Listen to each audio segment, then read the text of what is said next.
temples of Abu Simbel in Egypt are among the few sites in the world to showcase two remarkable feats of engineering over 3,000 years apart. Originally constructed in the 13th century BCE under the reign of Ramses II, these monumental temples were carved into Nubian sandstone, a resilient rock, to honor the pharaoh's greatness and to venerate the gods.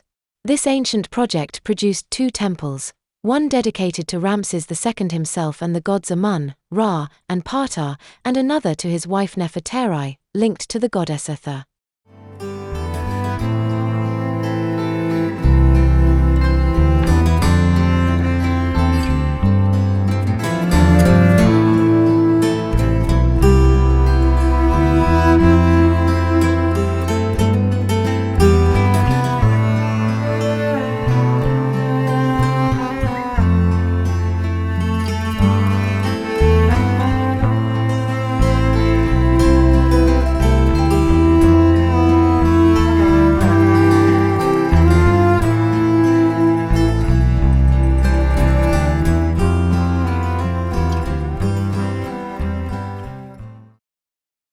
In the early 1960s, the colossal monument of Abu Simbel, over 3,000 years old, faced the threat of disappearing beneath the waters of the Nile due to the construction of the Aswan High Dam.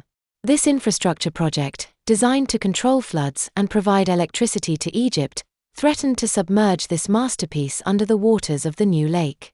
To save this treasure, an unprecedented rescue operation was launched, laying the foundation for what would become the UNESCO World Heritage Protection Program in 1972. The Temple of Ramses II, a symbol of power, was meticulously cut into blocks, moved, and reassembled higher up within an artificial cliff, carefully reconstructed to preserve its original rock-cut appearance. The lines visible at the top of the rock still bear witness to this endeavor. The Nile, both life-giving and destructive, has always shaped Egypt's destiny. As a source of fertility, it deposited its rich silt during floods, nourishing the land and the civilizations that depended on it. But its power, when it overflowed, could also engulf lands and treasures. By saving Abu Simbel, the international community preserved not only a temple but also a fragment of Egyptian history, wrested from the whims of the river.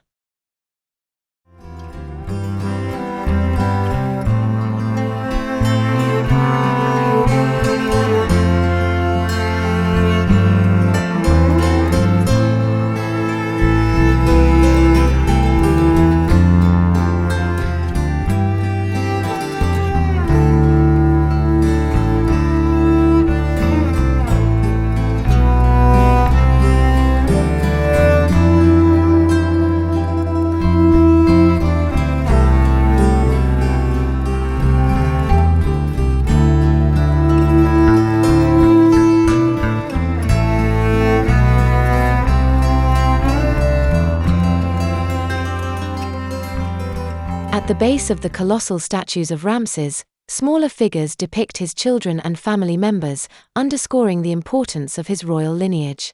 On either side, the falcon god Horus, protector of the pharaoh, stands watch. The second statue, likely damaged by an ancient earthquake, still has its fallen fragment at the temple's feet, preserved in the faithful reconstruction of Abu Simbel.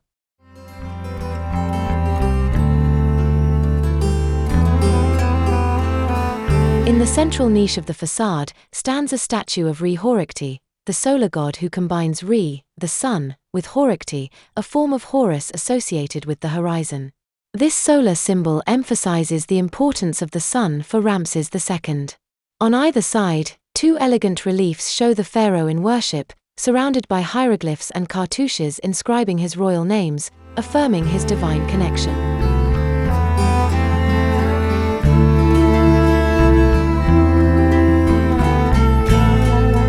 At the top of the temple, a row of baboons, likely originally 24 to symbolize the complete cycle of day and night, worships the sun, affirming the connection between Ramses II and the eternal solar cycle.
temple's great hypostyle hall, 8 colossal columns representing Ramses II as Osiris greet visitors.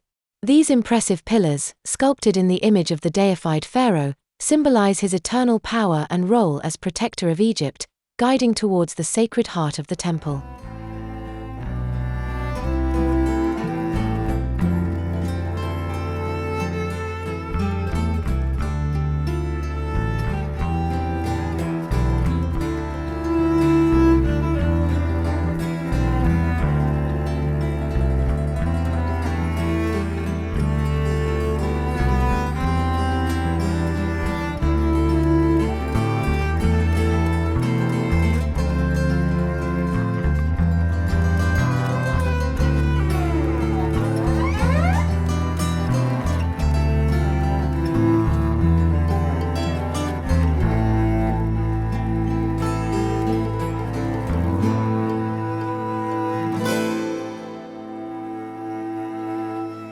At the back of the sanctuary in Abu Simbel, 4 seated statues represent, from left to right, Hathor, Ramses II, Mun, and Re-Horikti. Hathor, the god of darkness, remains in shadow, while the other 3 statues are illuminated by sunlight twice a year. Originally, this phenomenon occurred around February 21 and October 21, but since the temple was relocated higher on the cliff to prevent flooding from Lake Nasser, it now occurs on February 22 and October 22. This moment symbolizes the pharaoh's union with the solar gods, affirming his divine power and cosmic connection to the cycle of light.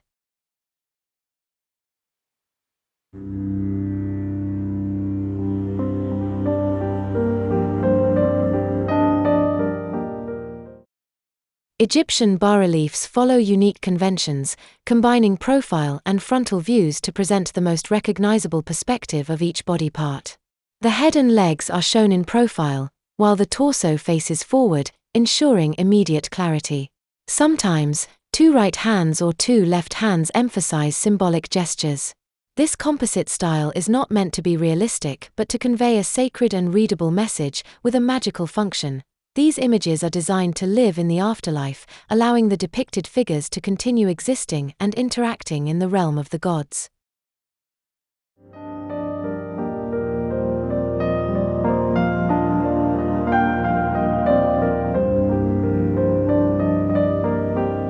The walls of Ramses II's temple at Abu Simbel are adorned with bas-reliefs, once enhanced with paint to add depth and color to the scenes. Built to celebrate Ramses II's divine and military power, the temple was intended to assert his authority over newly conquered Nubia and demonstrate his privileged connection with the gods. The main themes depict the pharaoh honoring deities, especially Re-Horikti, and his military victories, such as the Battle of Kadesh. These motifs portray Ramses as an invincible ruler and protector of Egypt, consolidating his power over his territories.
The temple dedicated to Nefertari, wife of Ramses II, is distinguished by the harmonious and symbolic arrangement of the colossal statues guarding its entrance, 3 of Ramses and 3 of Nefertari.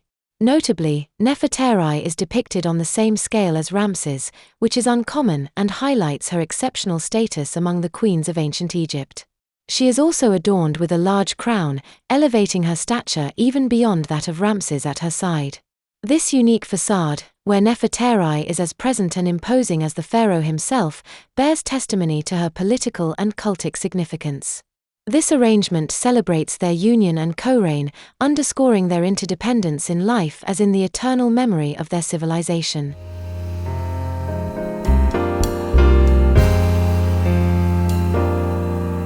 A striking difference with the nearby Temple of Ramses is the presence of imposing hieroglyphs on the façade. It is likely that the temple's designers intended to emphasize the symbolism of this temple, which is dedicated to Queen Nefertari, closely associated with one of the principal deities of the Egyptian pantheon, the goddess Hathor.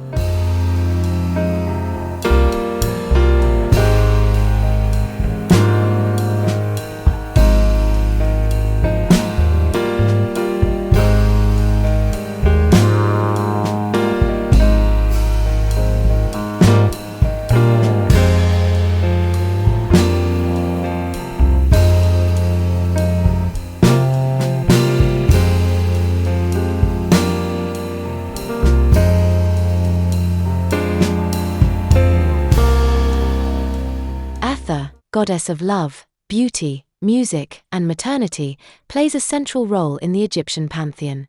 Here, flanking Nefertari, she is depicted with her iconic horns encircling a solar disk, symbolizing her protective and divine status. This mural illustrates the close relationship between Nefertari and Hathor, elevating the queen to an almost divine stature. On the columns, the same Hathor is sculpted with more stylized features but still identifiable by her cow horns and ears. This less elaborate representation highlights another aspect of her role, that of nourisher and guardian, reflecting her omnipresent presence and influence in this temple dedicated to Queen Nefertari.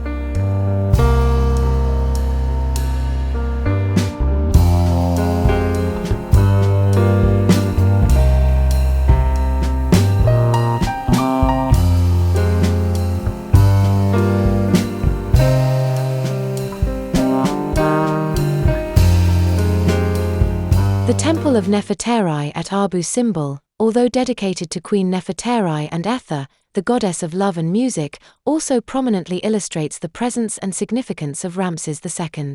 This temple not only serves as a tribute to his great royal wife but also showcases the power and piety of the pharaoh himself. Through detailed reliefs, Ramses II is omnipresent, depicted in victorious battle scenes and divine interactions with the gods, including Hathor. These representations reinforce his role as a warrior ruler and protector of Egypt, while highlighting his close and sacred relationship with Hathor, thus emphasizing the dual nature of this temple, a place of worship and a monument to the glory of Ramses II.